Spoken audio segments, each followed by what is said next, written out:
Hello everyone, welcome to our classes. I am Navdeep Kaur. आज हम discuss करेंगे रिसर्च एप्टीट्यूड 2026 जनवरी वाले पीवाईक्यूज। हाँ जी, वेलकम सबको,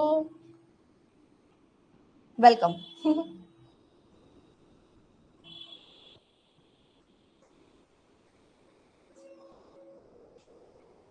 good evening to everyone and all the very best for your upcoming exams. ठीक है, तो रिसर्च तो सभी में आती ही है। सो ऑलरेडी हम इसके 2 पार्ट्स कवर कर चुके हैं। ठीक है जी, सो उसके आगे कंटिन्यू करते हैं। This is the third part because research के बहुत सारे क्वेश्चन आए थे। ओके, क्वेश्चन शुरू करें। बच्चे आ गए? ईस्ट और वेस्ट, नव ma'am is best. Okay, thank you, welcome. Okay, let's start. Question है आपका, वो डिफरेंट टाइप ऑफ वेरिएबल्स दिए हैं जो कि हमने ऑलरेडी क्लास में कवर करे भी है। इनको मैच करना है।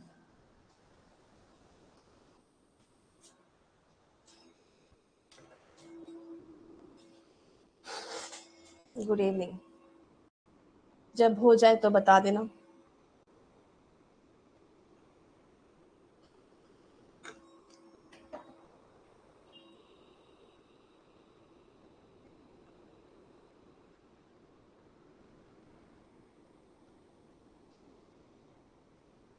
ओके, और ठीक है, बिल्कुल बॉल आ रहा है भाग भाग के।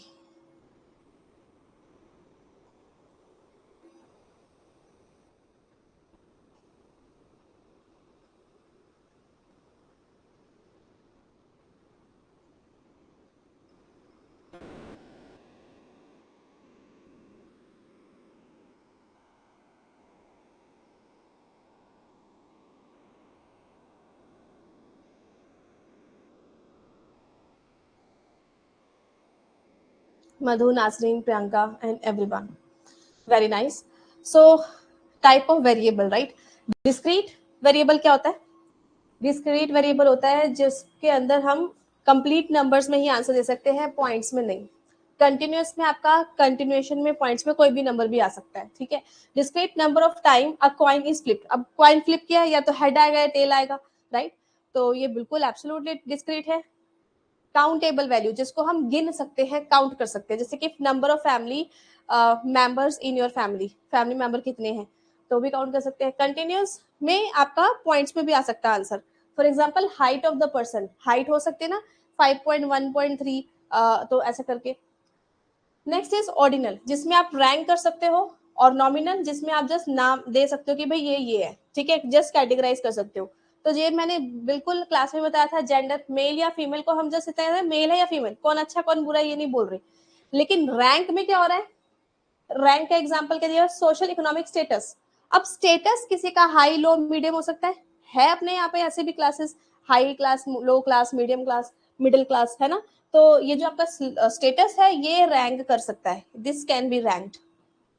चलिए फिर नेक्स्ट क्वेश्चन आपके सामने है। क्वेश्चन कहता है कंसिडर करो बाइनोमियल डिस्ट्रीब्यूशन, उसमें number of trial n given है, प्रोबेबिलिटी ऑफ सक्सेस पी निकालनी है। Compute the variance for each binomial distribution and arrange in ascending order. Okay, बात ये है कि उसने एन दे दिया और पी दे दिया, अब वेरिएंस निकालना है। वेरिएंस का फॉर्मूला क्या होता है? N into p into q. ठीक है, जब हमें उसने एन दे दिया है 64 है और P है आपका 0.01, तो ऑटोमेटिकली क्यों क्या हुआ? 1 minus Q is equal to 1 minus P is equal to 0.99। ठीक है, मैं मतलब 1 में से 0.01 को माइनस करूंगी, 0.99 आएगा। अब अपने को क्या करना है? 64 मल्टीप्लाई बाय 0.01 मल्टीप्लाई बाय 0.99 ये निकालना है, क्योंकि variance of binomial distribution is equal to n into p into q, number of observation into probability into the probability of success into probability of failure. ठीक है, कैलकुलेशन का काम आप कीजिए और फिर हम इसको रीअरेंज करेंगे असेंडिंग। असेंडिंग मतलब ए टू जेड, यानी कि छोटे से बड़े पे। ठीक है, छोटे से बड़े पे आपको लगाना का है। करिए, आई एम वेटिंग। पॉइंट के बाद जस्ट 2 पॉइंट का भी हो जाए तो भी चलेगा।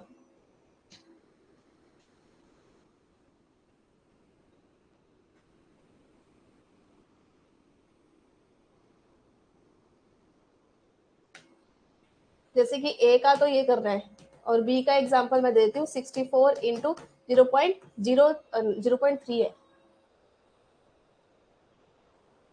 3 into 0.7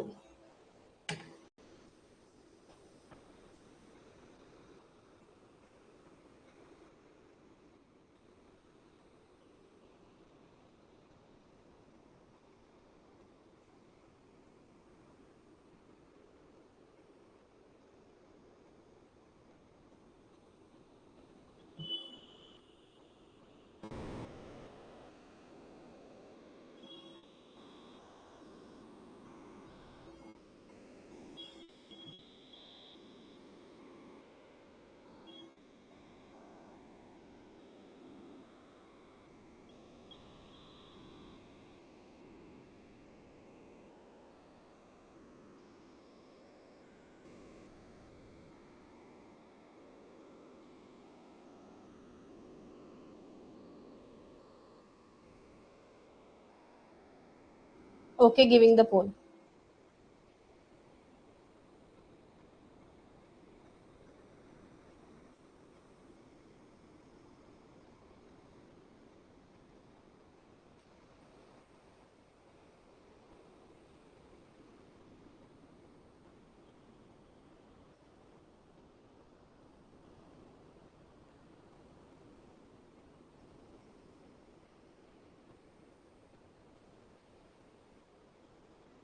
Okay, very good. Congratulations, Priyanka, Nusrat, Kajal. हाँ जी. So मल्टीप्लाई करने की देर थी, इसको तो 99 से मल्टीप्लाई कर देते हो, बाकी तो पॉइंट लग जाता, क्योंकि 1 से मल्टीप्लाई करने में तो वही आएगा ना. ठीक है, 1 को इससे मल्टीप्लाई करेंगे तो 2 जीरो आगे और लग गई, तो मल्टीप्लाई 0.63 आ रहा है, इसका 13.4 आ रहा है, इसका 16 कैसे आ रहा है, 5 इंटू 5 25, तो 0.25 से मल्टीप्लाई करेंगे 64 को 16 आ रहा है, 0.09, क्योंकि वो 0.09 और इसका उल्टा क्या बचा, 0.1 ही बचा, तो 0.09 हो गया. फिर यानी कि इसको सिर्फ 9 से मल्टीप्लाई करा था, 5.76 हो गया. देन आप इसको छोटे से बड़े पे लगाओगे तो आंसर ADBC आ रहा है. ठीक है, तो इसका फॉर्मूला होता है N into p into Q, variance होता है. ठीक है, और मीन होता है N इंटू पी, बस इतना ही होता है. चलिए अगला क्वेश्चन है एजर्शन एंड रीजन के ऊपर. Assertion: some qualitative research advocate very open approach with no research question, which is very risky approach. कुछ क्वालिटेटिव रिसर्चर्स क्या दिखाते हैं. अच्छा करो सॉल्व पूरा.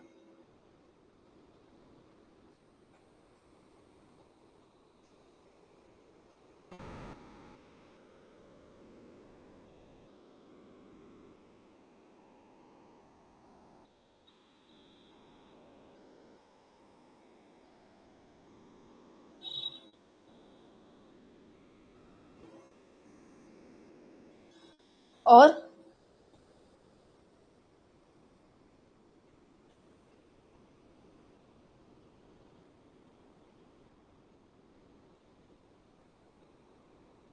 Giving.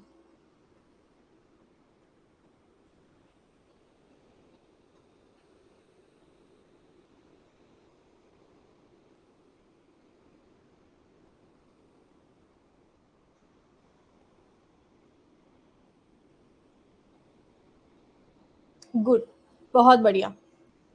So some qualitative researcher advocate a very open approach with no research question, which is very risky approach, जो कि बहुत risky है कि question ही नहीं है अभी आपका.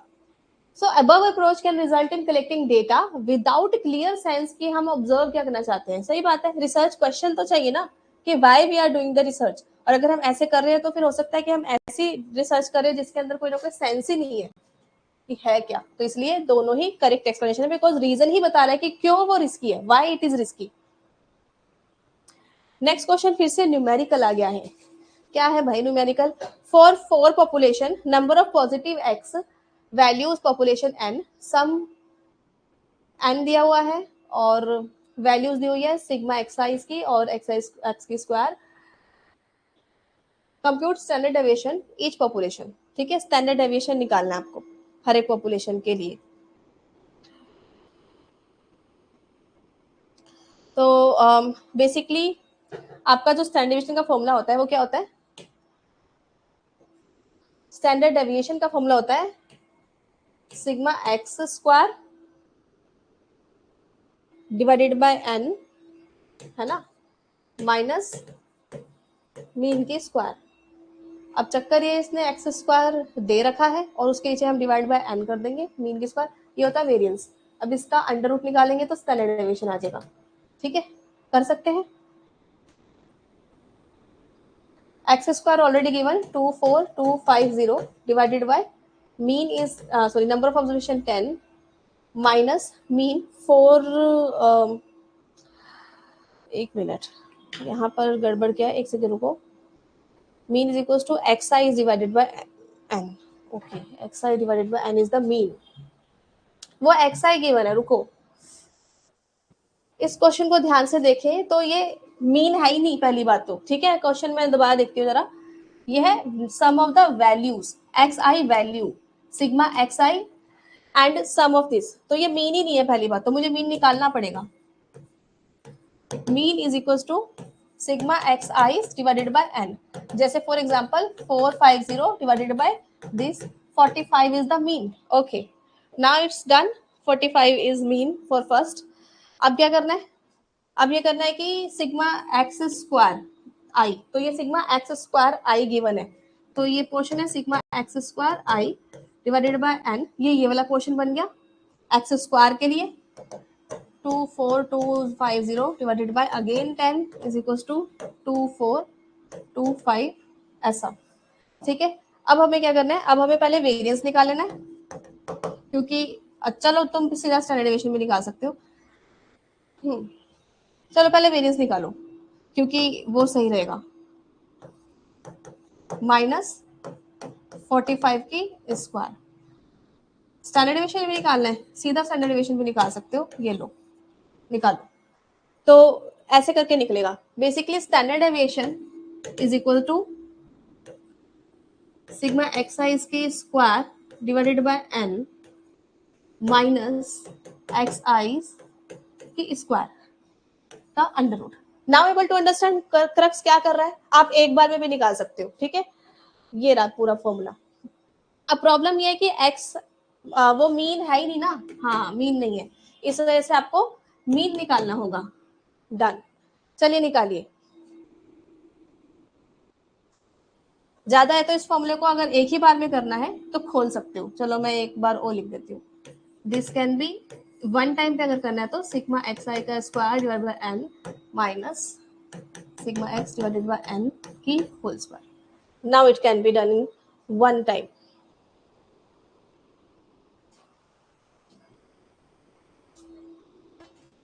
अभी एक बार में भी किया जा सकता है।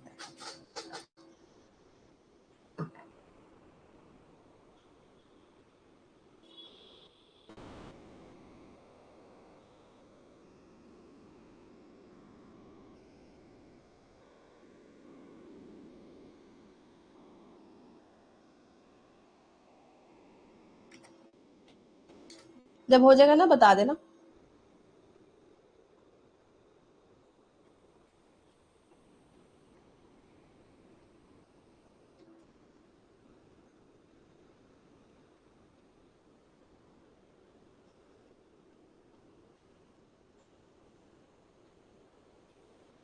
दोनों ही मीन नहीं थे, दोनों के मीन निकालने पड़े।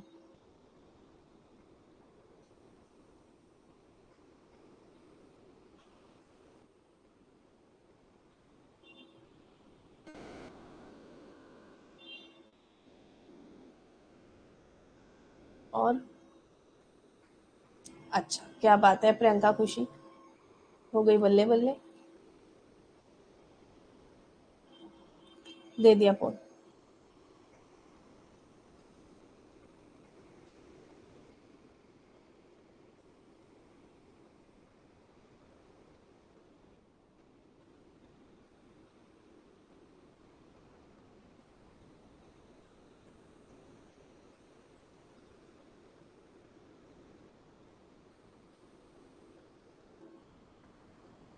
Good Priyanka, Nusrat, Kajal and everyone.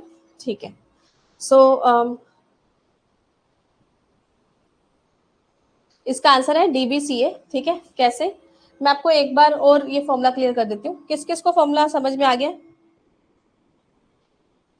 देखो जी, जो स्टैंडर्ड डेविएशन होता है ये अंडर रूट में होता है, और बेसिक सा इजी वाला फॉर्मूला होता है 1/n mean of x I की स्क्वायर माइनस म्यू की स्क्वायर। ठीक है, म्यू भी एक्चुअली मीन ही होता है, वो पॉपुलेशन का होता है। इन लोगों ने क्या किया, कंफ्यूज करने के लिए दोनों मीन की डिजिट अक्षर एक जैसे लगा दिए, तो बट उसने फिर एन भी तो दे रखा है, तो अगेन मुझे एक्स आई की स्क्वायर गिवन है ना, उसको ऐसे डिवाइड कर देंगे माइनस फिर ये जो एक्स आई गिवन है उसके नीचे मुझे एन लगाना पड़ेगा मीन निकालने के लिए, तो ये निकला मीन, इसके फिर होल स्क्वायर ये करनी पड़ी और ये निकला। तो ऐसे करके डायरेक्ट ये वाला फॉर्मूला लगाया जा सकता है, अब समझे जी। और अलग अलग से भी किया जा सकता है कि पहले भाई हमने मीन निकाला और ये एक्स स्क्वायर बाय एन किया, फिर इन दोनों को माइनस करके इसका अंडर रूट करते चले गए लास्ट में। तो जैसे कि इसका आ रहा है 20 और नेक्स्ट वाले का आ रहा है बिल्कुल टाइम टू टाइम बच रहा है 9, 9 का अंडर रूट 3।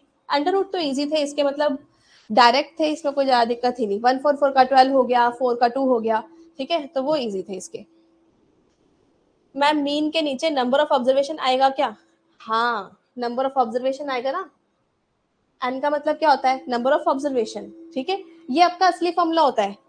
इन्होंने हमें क्वेश्चन को में गुमराह करने के लिए ये जो स्क्वायर अलग से लिखी रहती है उसकी जगह खाली एक्स आई दे दिया है, ठीक है, तो इसलिए आप कॉमन सेंस की बात है, अब ये भी कैसे निकालूं, ये अगर इतना निकालना है तो sigma x I divided by n करके, फिर इसके ऊपर की स्क्वायर कैसे निकालूं, square of sigma x I divided by N की होल स्क्वायर करके।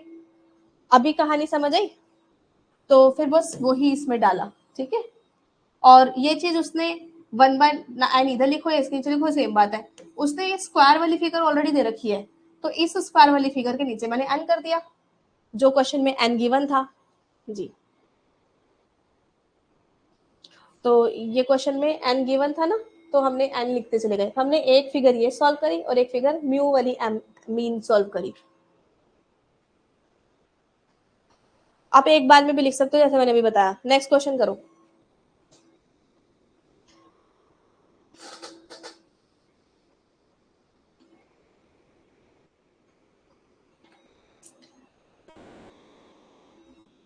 स्टैटिस्टिक्स के अंदर नल हाइपोथेसिस में हम क्या दिखाते हैं, ये क्वेश्चन है। स्टैटिस्टिकल हाइपोथेसिस में, जिसमें स्टैटिस्टिकल हाइपोथेसिस यूज हो रहा है, नल एंड अल्टरनेट में किसके बेसिस पे दिखाते हैं?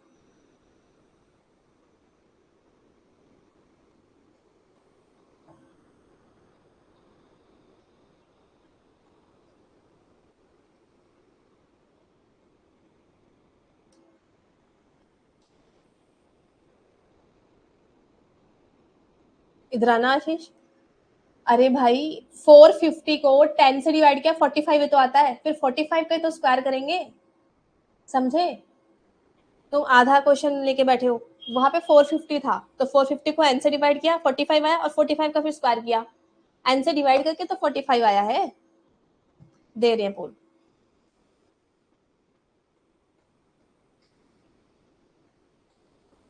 450 को n 10 से डिवाइड करके ही 45 आया है।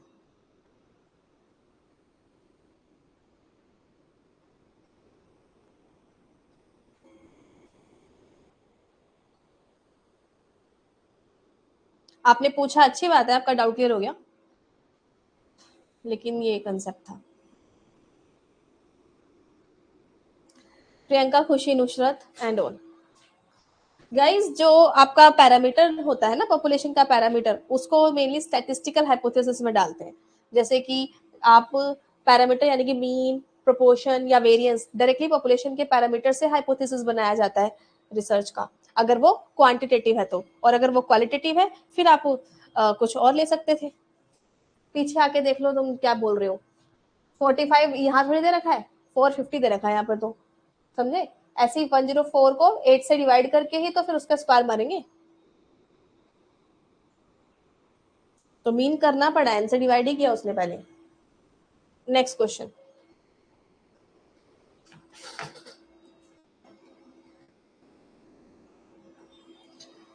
करेक्ट स्टेटमेंट ढूंढो।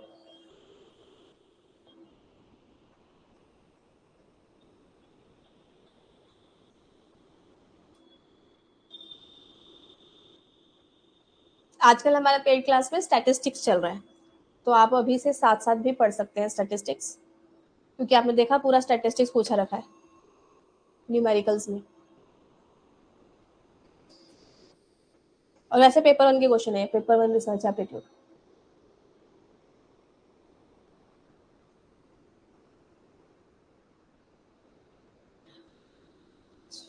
ठीक है, हाँ वो मेरे को अभी याद आया, लॉजिकल रीजनिंग में वेस्टर्न लॉजिक वाले क्वेश्चन कौन से ईयर में थे?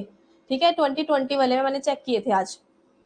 2020 वाले में सारे वेस्टर्न लॉजिक के क्वेश्चन भरे पड़े हैं, डॉक्सा, एपिस्टीमे and all giving.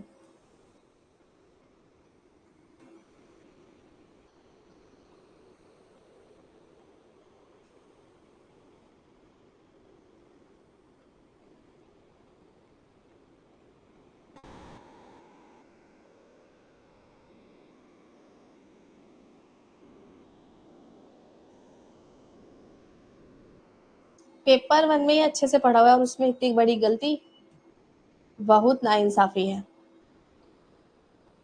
So guys identify करना है, panel study is a type of longitudinal research, बिल्कुल सही जवाब। And cohort study is also longitudinal study. Panel study, cross section कैसे आ गया यार? मैंने एक पूरी स्लाइड मुझे अच्छे से याद है, पैनल, पूल डेटा, कोहर्ट, तीनों दिखा के बोला था कि ये सारी ही लॉन्गिट्यूडनल में आती है। ठीक है, और ऊपर से फिर उसका एग्जाम्पल भी दिया था कि कैसे। तो क्रॉस सेक्शन में तो ये है ही नहीं। कोहर्ट मतलब होता है ग्रुप, तो एक पर्टिकुलर ग्रुप को लेके हम डिटेल में लॉन्गिट्यूडनल स्टडी कर रहे हैं। नेक्स्ट, डिस्क्रीट वेरिएबल्स को ढूंढो।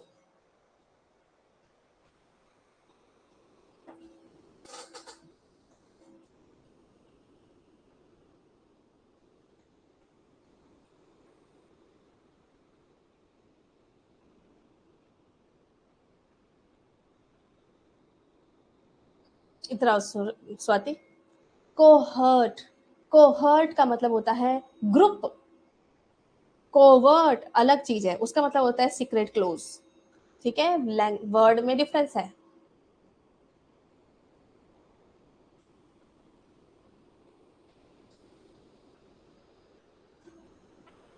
ह और वो अलग अलग हुआ है। अच्छा हो गया तो बताओ।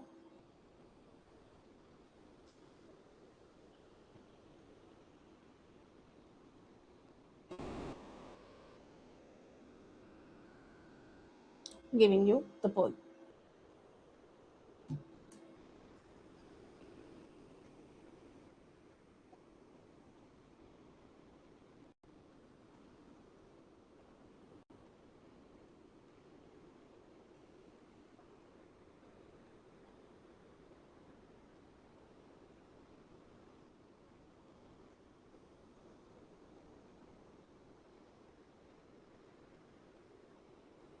काजल, Khushi, Soni, Ayushi, Priyanka, very nice. So guys identify करना है डिस्क्रीट वेरिएबल्स। ठीक है, तो सबसे पहले देखते हैं number of student in each class of the school. तो डिस्क्रीट का मतलब ये होता है जो अपने आप में कंप्लीट है। ठीक है, सो आप उसका एग्जाम्पल लेके समझ सकते हो कि क्या इसको पूरा संपूर्ण तरीके से काउंट कर सकते हैं या कुछ पॉइंट्स वगैरह में भी आंसर आ सकता है। तो नंबर ऑफ स्टूडेंट, अब स्टूडेंट थोड़े कहेंगे कि हमारी क्लास में 8.5 स्टूडेंट है, ऐसा तो नहीं हो सकता। All students are whole number, complete number, so that is why ये डिस्क्रीट है। Number of head obtain in 10 tosses of coin, ये भी पूरा पूरा ही आएगा, कॉइन का भी हेड, हेड आधा कैसे आ सकता है, कॉइन टूटा थोड़ी है। So marks scored by student in type of the examination with negative marking for incorrect responses. एक मिनट आगे देखने दो। Height of the student in the class. Yes, height जो है वो भी पॉइंट्स में आती है। अब चक्कर ये है कि marks obtain in objective test is finite scoring unit, यानी कि अगर वो ऑब्जेक्टिव टाइप क्वेश्चन होता है, ऑब्जेक्टिव टाइप क्वेश्चन होता है, जैसे कि फॉर एग्जांपल आपके एग्जाम में भी अगर 10 क्वेश्चन है तो 20 मार्क्स ही बन सकते हैं ना, 20.5 तो नहीं बन सकते। इसने एक पॉइंट और लिखा है with negative marking for incorrect question, लेकिन ये नहीं लिखा नेगेटिव मार्किंग 1/4, जैसे जनरली हमें लगता है कि 1/4 होगी, 1.5 नेगेटिव मार्क होगी, ऐसा लिखा। बस इतना लिखा नेगेटिव मार्किंग, तो क्या पता कि अगर गलत आंसर दिया तो उसके पूरे वो नंबर कटे होंगे, माइनस होंगे, और सही दिया तो पूरे मार्क्स मिलेंगे। तो इसलिए ये होल नंबर ही है। ठीक है, तो ऑब्जेक्टिव टेस्ट है, ऑब्जेक्टिव टाइप के टेस्ट में आपके पॉइंट्स में आंसर नहीं आते हैं। होल नंबर में आते हैं, ठीक है। अगर वो कुछ और कहता ना कि 1/4 कट हो रहे हैं या कुछ, तो भी आपका ऐसा नहीं कि कुछ भी आंसर आ जाएगा। चलो मैं उसके अंदर भी मान लेती हूँ कि आपका अगर क्वेश्चन ऐसा होता तो उसमें भी ऑब्टेन जो कर सकते हैं ना हम, वो फिक्स है। जस्ट फॉर एग्जाम्पल, अगर नेगेटिव मार्किंग 1/4 होती यानी कि 0.25 होती, तो क्या हमारा आंसर किसी भी तरीके से 0.35 वाला हो सकता है? नहीं। तो जो आंसर हो सकता है वो ये नहीं हो सकता 0.75, 0.25, मतलब पॉइंट के बाद क्या क्या फिगर हो सकती है, या 0.50, यानी कि ये चीजें फिक्स है।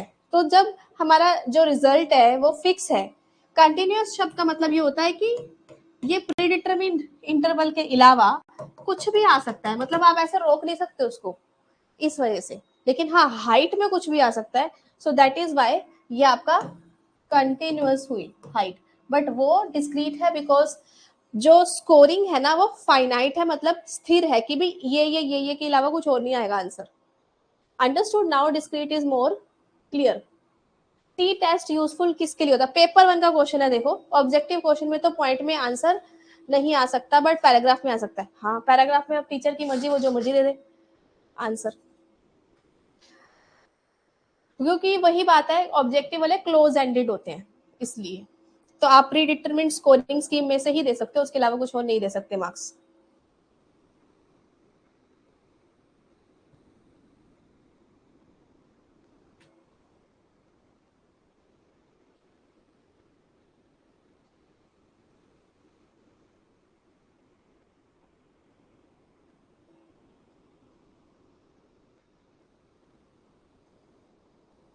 दे रही।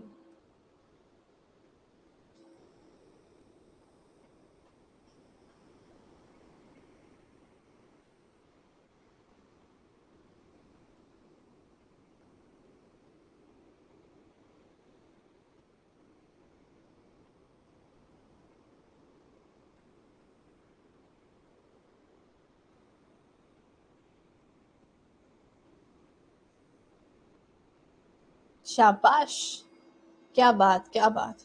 काजल, Khushi, Soni, Mausami and everyone. So student, T test is useful for testing. किसके लिए टेस्टिंग करने के लिए यूजफुल है? एक तो significant difference between two sample means, दो मीन्स के बीच में, कि ये पैरामीट्रिक है। And independence of the attribute. Attribute क्या होता है भाई? एट्रीब्यूट होता है फीचर्स। तो ये होता है क्वालिटेटिव। एट्रीब्यूट क्या होता है? Characteristics, features. तो क्वालिटेटिव हुआ तो फिर टी टेस्ट क्या भांगड़े करेगा वहां जाके, जब उसमें मीन ही नहीं आएगा तो। फिर सिग्निफिकेंस, कोरिलेशन और कोफिशिएंट। यस, ये हम कर सकते हैं। कोरिलेशन आपका पैरामीट्रिक भी होता है। And ANOVA, analysis of variance लिखा ना उसने, भाई अनोवा अलग ही प्राणी है, उसमें एफ टेस्ट होता है, टी टेस्ट नहीं। बताओ रीजन? क्योंकि F test 3 and more variable में होता है, और जो टी टेस्ट है वो ओनली 1 and 2 में होता है, 3 में हो ही नहीं सकता, इसलिए। तो डी इज नॉट पॉसिबल, ठीक है, बिकॉज अनोवा में आप एफ टेस्ट करेंगे, और F test and T test and Z test में यही डिफरेंस है कि जेड एंड टी सिर्फ 1 और 2 में होता है, एंड 3 and more में आपका यूज होगा अनोवा या F test. Next, research study.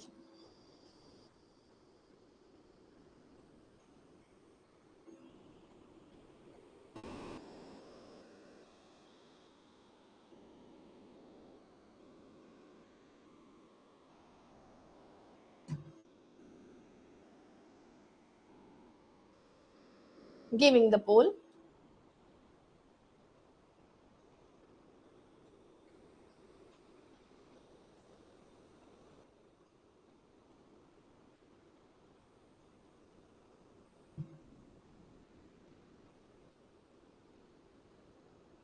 क्या बात है, I am so impressed.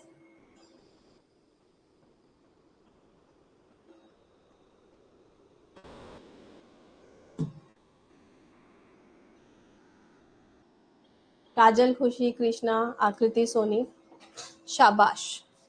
So guys, in research study, a group that experienced manipulated independent variable in generally known as experimental group, ठीक है। तो जिसको हम मैनिपुलेट करते हैं वो बेसिकली वो कौन होता है? Experimental group. बताओ क्यों? बिकॉज जो प्लासिबो और कंट्रोल ग्रुप है उसको तो मैनिपुलेट नहीं करना, उसको तो नकली दवाई देनी है, राइट। सो ये तो कंट्रोल करके रखना है, तो यहाँ पे मैंने मेंशन किया होगा जरूर, इसको तो नकली दवाई देनी है, फेक। कंट्रोल ग्रुप को तो रिसीव ही नहीं करना कोई भी मैनिपुलेशन, कोई ट्रीटमेंट ही नहीं देना, ठीक है। इसलिए independent is not standard term, experimental design सही है, ठीक है जी। एक्सपेरिमेंटल ग्रुप मतलब जिसके ऊपर अपन एक्सपेरिमेंट कर रहे हैं। अरेंज कीजिए statistical measure increasing order of value data set के अंदर। एक टिप है यही कि भाई इसको परसेंटेज में बदल दो सबको, तो आपका आंसर आराम से आ जाएगा।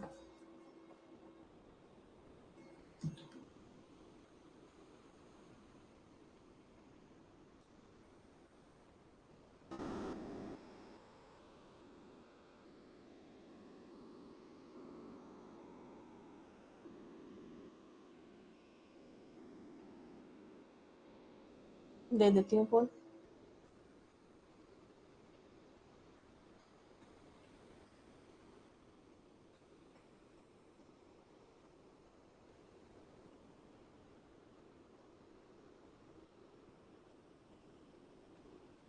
अब आप नोटिस करो हर दूसरा क्वेश्चन रिसर्च एप्टीट्यूड में स्टैटिस्टिक्स का है।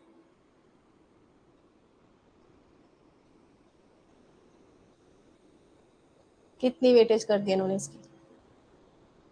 काजल, Khushi, Krishna. So let us understand, अगर हम डेसाइल की बात करेंगे, यस, तो डेसाइल पूरे डेटा को 10 भाग में बांटता है, 10 में। तो बस इसका मतलब इसको जस्ट 10 से मल्टीप्लाई करना था, है ना, तो 60% हो गया ये। अब क्वार्टाइल, क्वार्टाइल एक्चुअली डेटा को 3 पार्ट्स में बांटता है। तो अगर हम 3 पार्ट्स में डेटा बांट रहे हैं तो अंदर 50% हुआ, ये 25% हुआ और ये 75% हुआ। यानी कि आपकी 1 2 3 थर्ड क्वार्टाइल 75% है। मीडियन 50% में बांटता तो ये मीडियन ही हो गया, 70% वो डायरेक्टली गिवन है, बस अब रीअरेंज करना था छोटे से बड़ा, तो C, A, then D and then B. Perfect, very good Swati. चलिए नेक्स्ट क्वेश्चन है, इनमें से कौन से स्टेटमेंट सही है।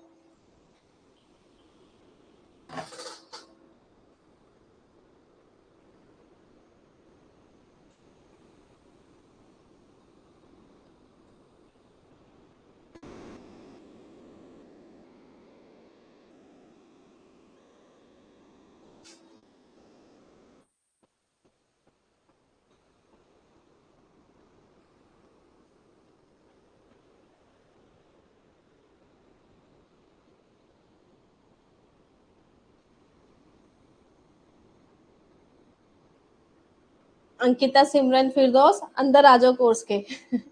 ₹5 का लाइफ टाइम एक्सेस है।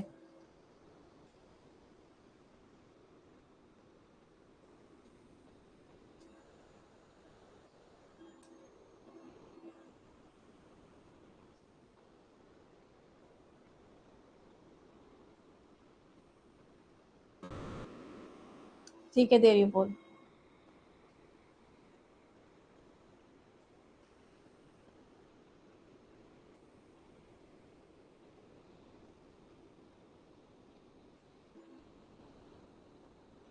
तो और थर्ड में कंफ्यूजन हो रही थी आपको, अभी दूर होगी।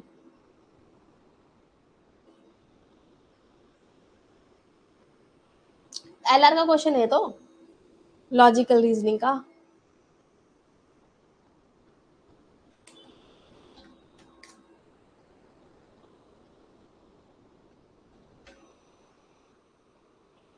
शाबाश काजल, खुशी, कृष्णा एंड एवरीवन। टिंग चिका ढिंग ढिंग ढिंग ढिंग ढिंग। अरे भाई कैसे गड़बड़ कर दिया आपने। Validity is attribute of deductive argument, सही बात है। Validity can be attribute, proposition no, proposition true या फॉल्स होती है, ठीक है। In valid argument all of its premise have to be true. कि ये समझा रखा था भाई, ऐसे मत करो, क्योंकि आपका, ये ध्यान सुनो, इनवैलिड का एक ही केस है, ट्रू ट्रू के बाद फॉल्स होना, बट वैलिड में तो फिर बाकी सारे आ सकते हैं। कितनों को याद है ये बात, मतलब ट्रू फॉल्स के बाद फॉल्स, ट्रू फॉल्स के बाद ट्रू, ट्रू फॉल्स ट्रू के बाद ट्रू या फॉल्स आ सकता है, फॉल्स फॉल्स के बाद ट्रू आ सकता है, फॉल्स फॉल्स के बाद फॉल्स आ सकता है। मतलब बाकी सब कैन कम, तो ये वाली बात ये गलत हो गई। A valid deductive can not have all true premise and false, ये सही बात है। इंडक्ट सिर्फ एक ही चीज याद कराई थी ना, तो मैंने ट्रिक में कि ट्रू ट्रू के बाद फॉल्स इनवैलिड है, बाकी सब वैलिड हो सकते हैं। तो यहाँ पे ट्रू ट्रू के बाद फॉल्स नहीं हो सकता वैलिड में, ये बिल्कुल सही लिखा हुआ है, समझे। Next, as a junior research fellow, देखो भाई जेआरएफ दे दिया पेपर में, एज अ जेआरएफ। बताओ, जेआरएफ होने के बाद भी बच्चे प्लेजरिज्म कर रहे हैं, वाह भाई वाह।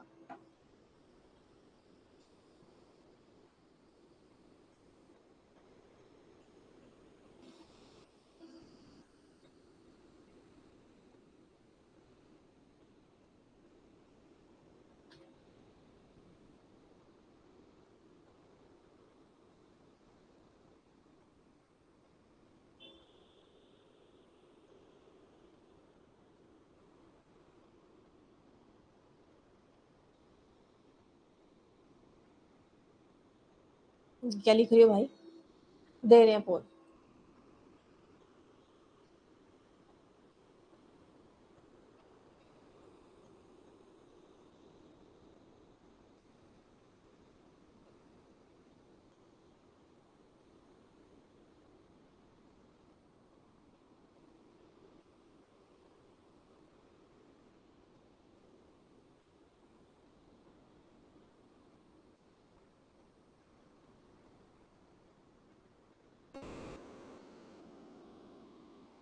काजल, खुशी, कृष्णा, ए ऑप्शन। क्या ज्यादा ही मजे आ रहे हैं उसमें, मैं ही पढ़ती हूँ।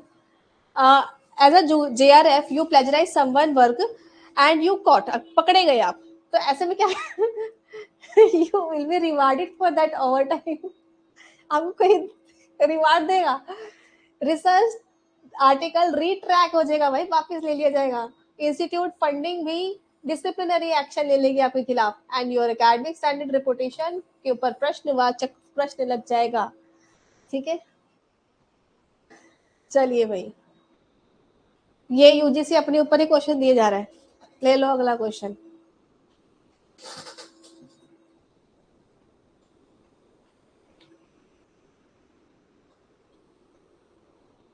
हाँ, ये मैंडेटरी कोर्स होता है ना कोर्स वर्क में, उस पे क्वेश्चन है।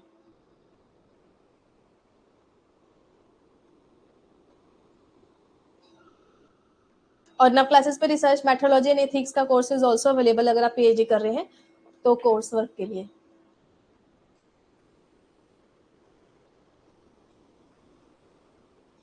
यस,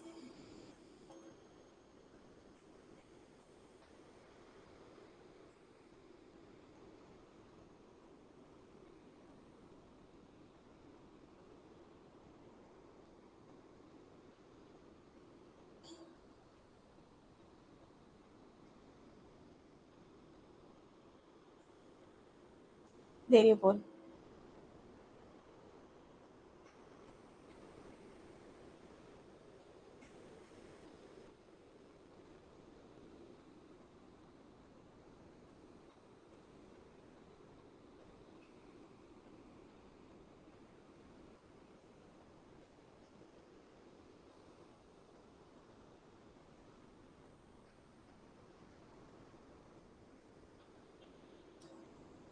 काजल, खुशी, कृष्णा, मौसमी। UGC made course research and publication ethic compulsory for all students in PhD. They are potential college, as they all are potential college and university teacher, है ना, यही सब बनने वाले आप। A teacher must have appropriate understanding of research ethic, ताकि वो कैसे एथिकली नॉलेज को प्रोड्यूस कर सकता है, इसीलिए इसको कंपलसरी करा गया है। ठीक है, और पीएचडी में ये कंपलसरी है, सबको पता है। तो दोनों ही सही है और यही एक्सप्लेनेशन है। एक और क्वेश्चन आपके सामने, एच इंडेक्स निकालना है। तो पिछली क्लास में मैंने एच इंडेक्स निकालना सिखाया था, क्या निकाल सकते हैं मैं बताऊं। देखो, पहले तो इसको रीअरेंज कर लो, 3 4, अच्छा उसके ऊपर 2 भी है, और उसके ऊपर 1 भी है। अच्छा, उल्टा करना है ना पहले तो, उल्टा करो, बढ़ते से छोटे क्रम में। सबसे बड़ा है इसमें 12, 11, आंखें खराब हो जाए इससे तो, 8 7, करो करो खुद ही कर लो, 6 4 3 2 1, लो जी निकालो एच इंडेक्स, फिर मैं बताऊंगी बाद में, पहले आप निकाल लो।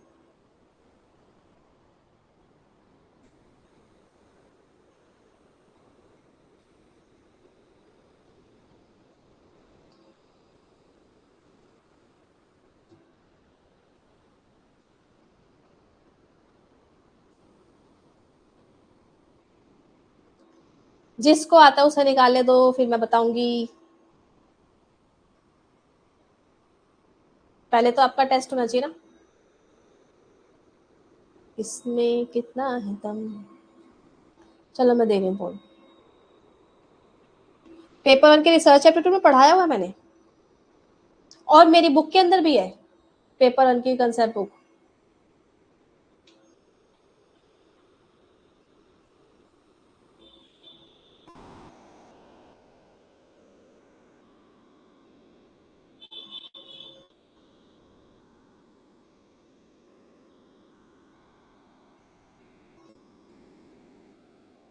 Okay let's understand. सबसे पहले तो आपने ऐसे ही कर लेना जैसे मैंने किया।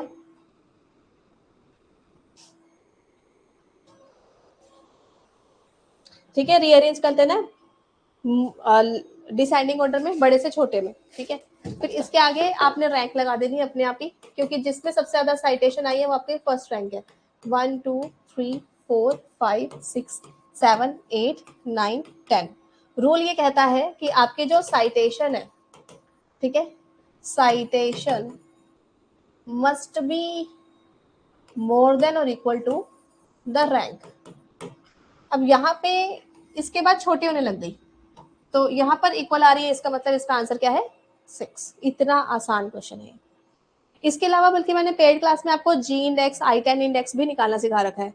ये तो सबसे आसान वाली चीज है। So your citation must be more और इक्वल टू द रैंक। तो यहाँ पर ये इधर इक्वल है, उसके बाद छोटी होने लग रही है रैंक के मुकाबले, इसलिए वो नहीं आएगा। Next question, research design. अगली बारी जी इंडेक्स दे दे मजा आ जाएगा, पेड वाले बच्चों का सही हो जाएगा। वो भी भुलक्कड़ भूले ना तो।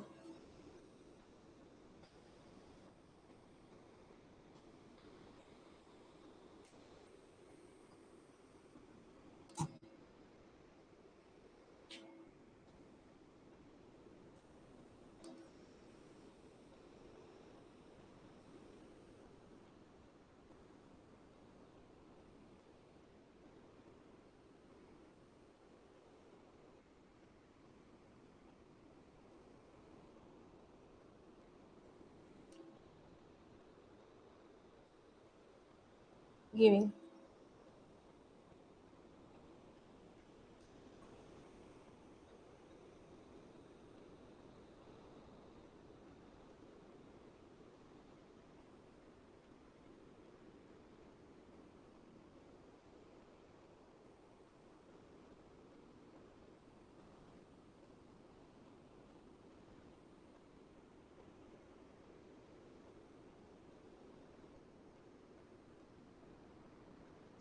Good Kajal, Khushi, Krishna, Nusrat and all.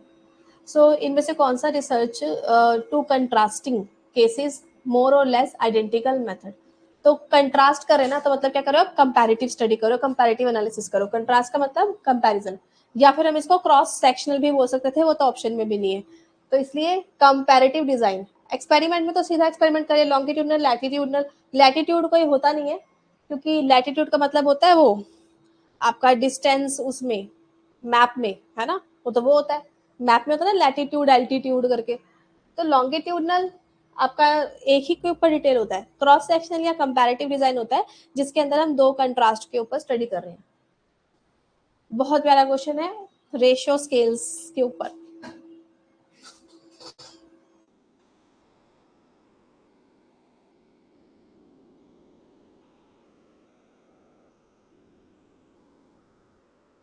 Globe में होता हो तो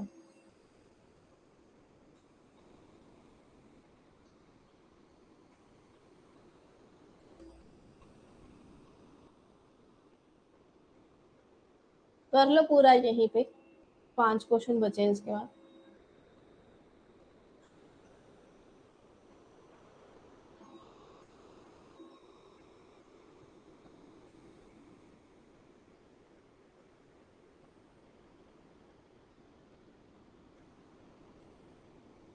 गिविंग।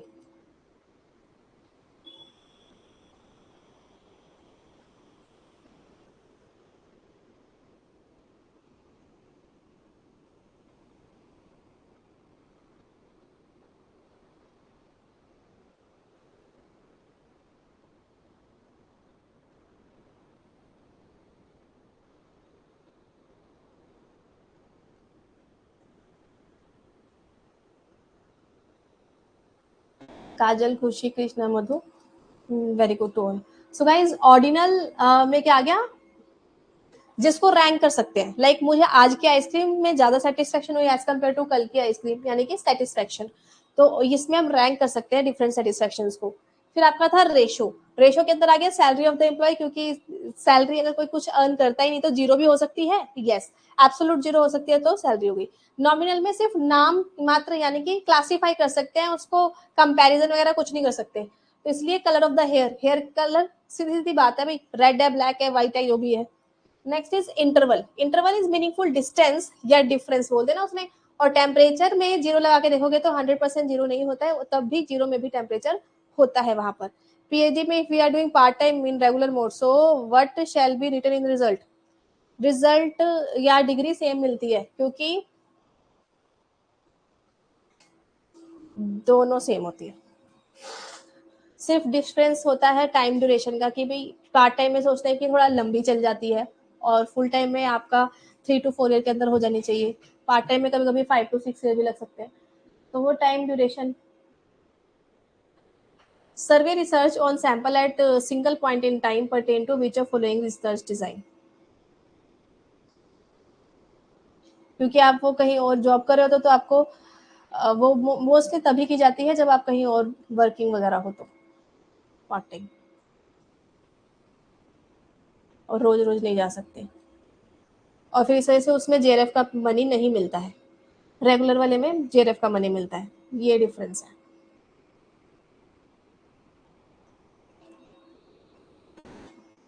जब आपको पार्ट टाइम ही करनी है तो अभी से कहीं भी फॉर्म निकले तो भरो और करो, जेआरएफ होती रहेगी साथ साथ।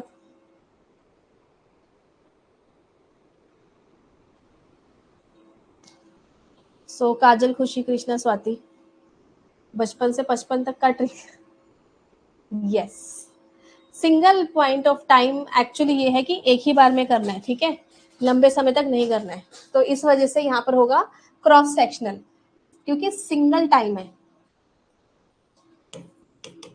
Single time.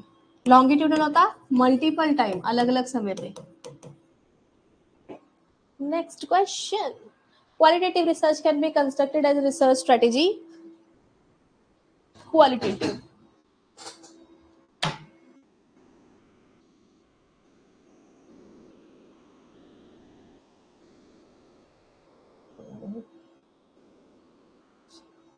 ठीक है, इसको मिला के 5 क्वेश्चन।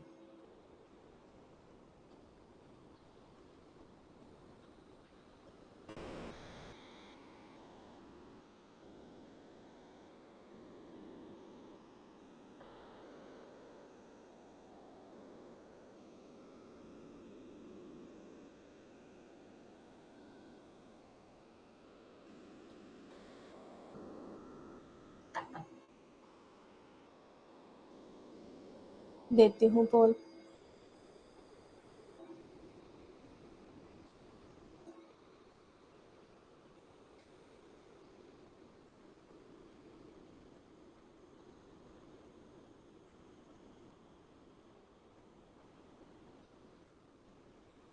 वाओ, शाबाश, गुड अटेम्प्ट।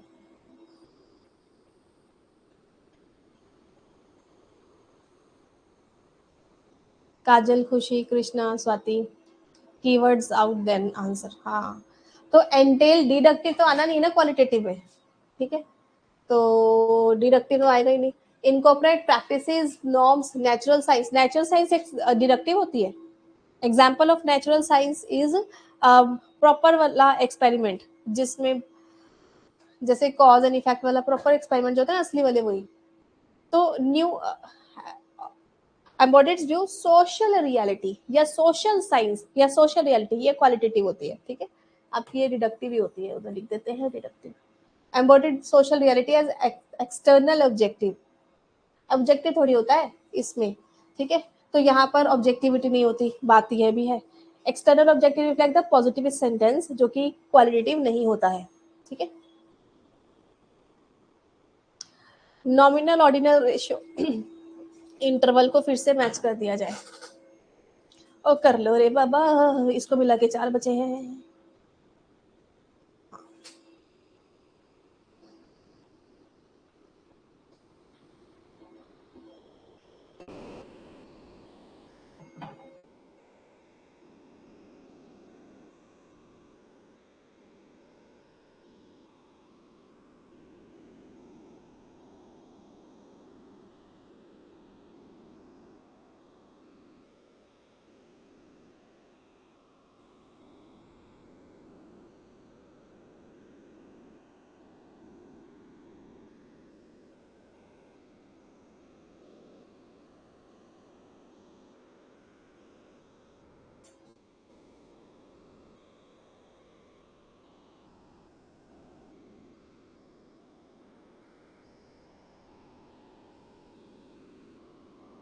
दे रही हूँ, बोल।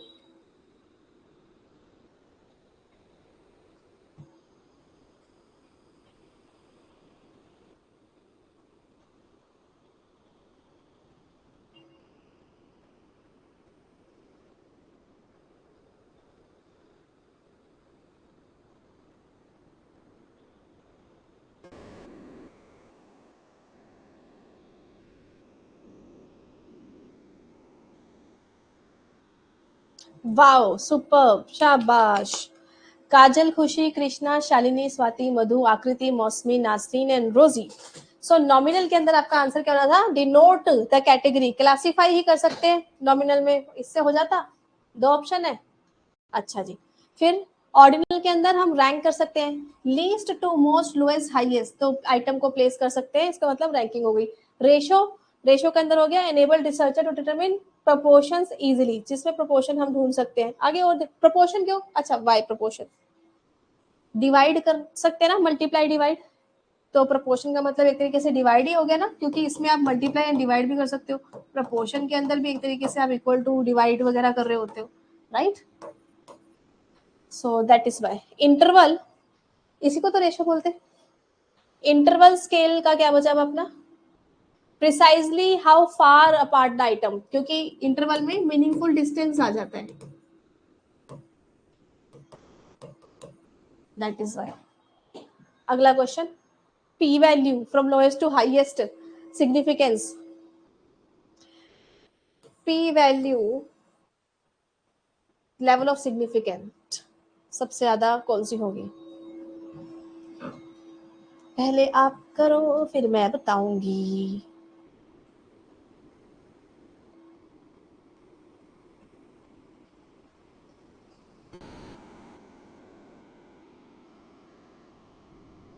गिविंग,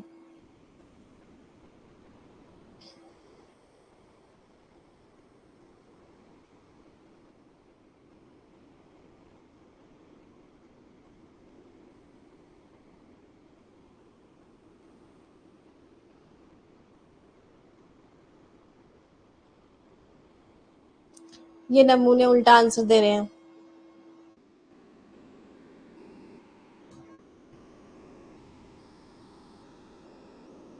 जितनी छोटी उतनी सिग्निफिकेंट, बिकॉज पी वैल्यू उल्टी चलती है एज कंपेयर टू टेस्ट, समझे क्या?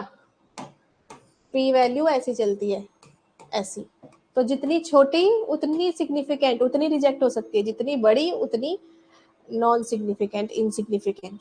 तो डेट इज वाई सबसे छोटी कौन सी है इनमें से? इस level of highest level of the significant, wait wait wait, question ने क्या बोला, दोबारा पढ़ते हैं। लोअर लेवल टू हायर, हाँ क्वेश्चन ने बोला, क्वेश्चन भी तो पढ़ लो यार, छोटी, कम सिग्निफिकेंस है हाई सिग्निफिकेंस, तो जितनी छोटी उतनी हाई सिग्निफिकेंस, पढ़ो, lower value high significance, higher value lower significance, और इस महाशय ने बोला हमें लोअर टू हाई सिग्निफिकेंट बताओ, तो इसके हिसाब से मुझे high P value to low P value जाने का है, तो बड़ी पी वैल्यू सबसे बड़ी होगी जिसमें सबसे बड़ा है ये, फिर उससे थोड़ी छोटी छोटी छोटी छोटी ये वाली, फिर उससे छोटी ये वाली, फिर हो उससे छोटी ये वाली, फिर ये वाली, फिर ये वाली। ठीक है, आगे समझ। यहाँ पे लिखा है, इसे ध्यान में रखना। क्वेश्चन उल्टा पूछ लिया उसने। प्रोबेबिलिटी सैम्पलिंग किसके लिए अप्रोप्रिएट है? कैसे दिखा? आंखें उल्टी हो गई थी, उल्टा दिख गया। लो टू हाई लिखा हुआ है।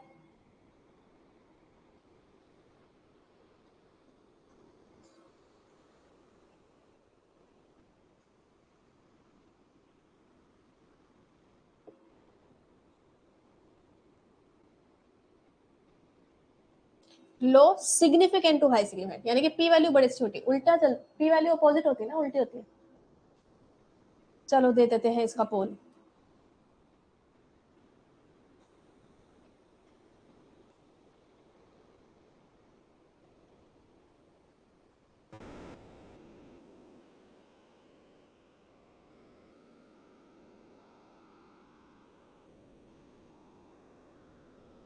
ये सही कर दिया।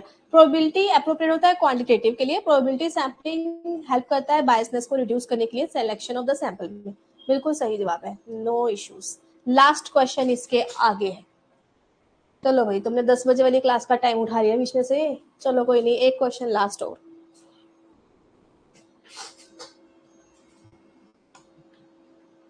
रिलायबिलिटी, वैलिडिटी, ऑब्जेक्टिविटी और नॉर्म्स को डिफाइन करना है। अच्छा, उसमें एरर, इसका मतलब इसमें एरर का क्या करा जा रहा है? कौन सा एरर कम किया जा रहा है?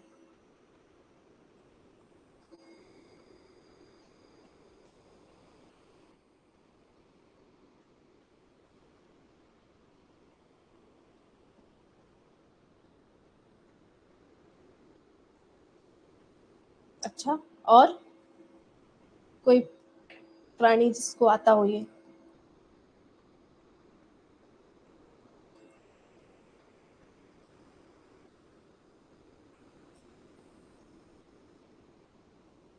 गिविंग।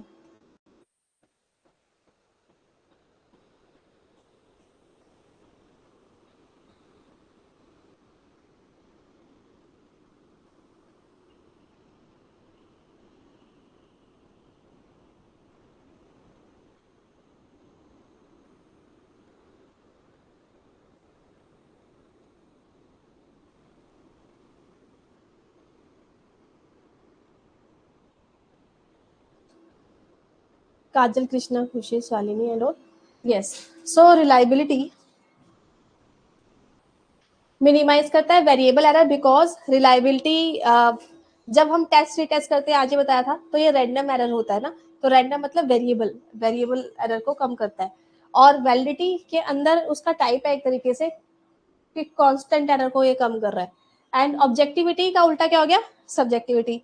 सब्जेक्टिविटी कहाँ आती है? पर्सनल लेवल पे। तो यानी कि अगर कोई ऑब्जेक्टिव है तो पर्सनल एरर को कम कर रहा है या सब्जेक्टिवनेस को कम कर रहा है। ठीक है, हो गया ना। नॉर्म्स मतलब रूल्स। रूल्स का उल्टा क्या हो गया कि आप उसको बिना रूल के कुछ भी निकाल रहे हो आंसर, तो इसलिए ये इंटरप्रिटेशन का एरर को कम करता है। Is it clear? चलो, very good, now all done, congratulations. So final scores are Kajal, Krishna, Khushi, Shalini, रोजी, प्रियंका, आकृति, नासरीन, काजोल, मधु। ठीक है, congratulations and keep growing. Minute में होंगे यूट्यूब पे, थंबनेल बनाने में टाइम लगता है।